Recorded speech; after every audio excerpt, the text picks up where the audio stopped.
One Najmi इज़ा हवा, सुरैया की कसम जब वो गिरा।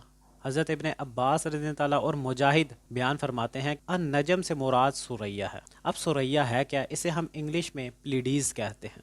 सुरैया आसमान में वो सितारे जो एक दूसरे के करीब हैं और कुकिंग पैन की शक्ल बनाते हैं, उसे सुरैया कहा जाता है। What is constellation? A group of star forming a recognization pattern is called constellation.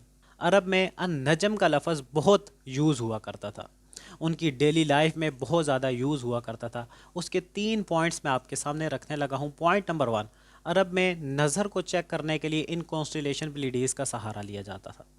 जिसकी बहुत अच्छी नज़र हुआ करती थी वो इस कॉन्स्टलेशन के 7 सितारे देख सकता था, और जिसकी बारीक नज़र हुआ करती थी वो इस कॉन्स्टलेशन के 9 सितारे देख सकता था। जबकि हमारे नबी इमाम आज़म, इमाम कायनात, सैयदुल अव्वलीन वल आखिरीन, इमामुल अंबिया वल मुरसलीन, रहमतल लिल आलमीन, सैयदना मुहम्मद सल्लल्लाहु अलैहि वसल्लम इस कॉन्स्टलेशन के 11 सितारे देख सकते थे। 444 लाइट ईयर दूर है ये कॉन्स्टलेशन हमसे, और ये सबसे करीब कॉन्स्टलेशन है हमारे ज़मीन से। अगर आपने इस कॉन्स्टलेशन को देखना है तो पाकिस्तान की लोकेशन के मुताबिक आपका रुख किबले की तरफ हो, और आपने अपनी राइट साइड पर देख के अपने ऊपर देखना है तो आपको ये कॉन्स्टलेशन नज़र आ जाएगी। लेकिन कंडीशन ये है कि ये मौसम आपका सर्दियों और गर्मी के दरमियान का हो, क्योंकि जैसे जैसे मौसम चेंज होता रहता है, मौसम के एतबार से इनकी जगह भी चेंज होती रहती है। पॉइंट नंबर 2, अरब में लोग मौसम की जानकारी हासिल करने के लिए भी इस कॉन्स्टलेशन प्लीडीज़ का सहारा लिया करते थे।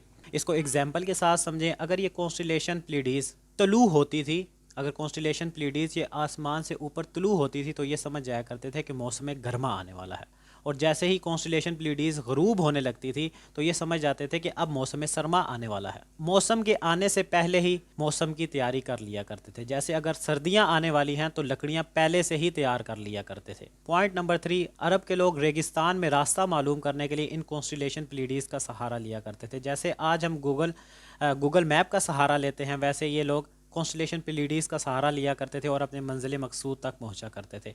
इन 3 पॉइंट से एक बात तो ज़ाहिर होगी कि इनको ये सितारों का इल्म बचपन से दिया जाता था। इनके वालिदैन अपने बच्चों को ये इल्म बचपन से ही दिया करते थे, क्योंकि वहाँ पर गूगल मैप तो नहीं हुआ करता था। जब भी आपने सफ़र करना है तो इन्हीं सितारों को देखकर, इन्हीं सितारों से डायरेक्शन मालूम करके आपने अपने मंजिल मकसूद तक पहुँचना होता था। तो ये 3 मेन रीज़न्स मैंने आपके सामने रखी कि अरब में अन नजम का लफ्ज़ बहुत ज़्यादा यूज़ हुआ करता था। तो जब आप सल्लल्लाहु अलैहि वसल्लम की ज़ुबान से ये खुतबा जारी हुआ सूरत नजम की सूरत में, वन नजमी इज़ा हवा, कसम है सुरैया की जब वो गिरा, तो ये अरब एकदम से दंग हो गए, परेशान हो गए कि ये उस सुरैया की बात की जा रही है, उस सुरैया की बात की जा रही है। तो वो शोर मचाना भूल गए।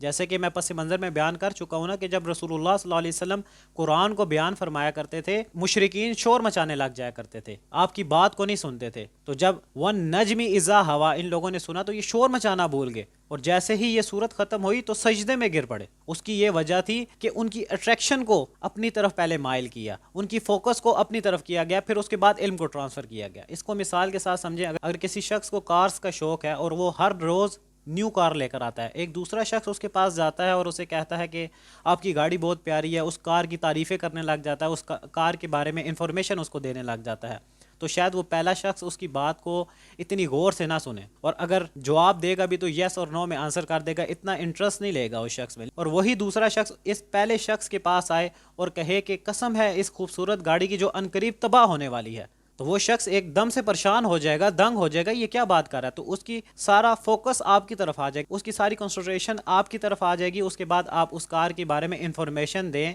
उसको एडवाइस करें, तो वो आपकी इंफॉर्मेशन को गौर से सुनेगा भी और आपकी एडवाइस को भी मानेगा। इसी तरह कुरान में पहले हिकमत ट्रांसफ़र की गई है। जैसे ही दूसरा शख्स कुरान की तरफ मतवज्जे होता है, जैसे ही दूसरा शख्स कुरान पर फोकस करता है, कंसंट्रेशन करता है, उन अल्फाजों पर कंसंट्रेशन करता है, फिर अल्लाह की तरफ से वो इल्म ट्रांसफ़र होता है। और यही मेन रीज़न थी कि वो लोग शोर मचाना भूल गए और आप सल्लल्लाहु अलैहि वसल्लम के साथ सूरत के ख़त्म होने के बाद सजदे में गिर पड़े। इन आयात में उस ज़माने के अरब वालों को मैसेज दिया जा रहा है, पैगाम दिया जा रहा है कि जैसे ही मौसम शुरू होने लगता है तो तुम मौसम की तैयारी करने लग जाते हो। सर्दी का मौसम आने लगा है तो तुम लकड़ियाँ तैयार कर लेते हो सर्दियों के लिए। वैसे ही तुमने मर जाना है तो मरने की तैयारी आज से ही करना शुरू कर दो, मरने की तैयारी ही मरने से पहले करना शुरू कर दो।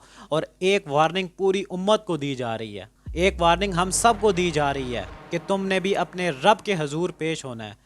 सब चीज़ों ने फ़ना हो जाना है, तबाह हो जाना है, ख़त्म हो जाना है। तुम लोगों ने अल्लाह के हजूर पेश होना है और अल्लाह के सामने हर बात का आंसर करना है।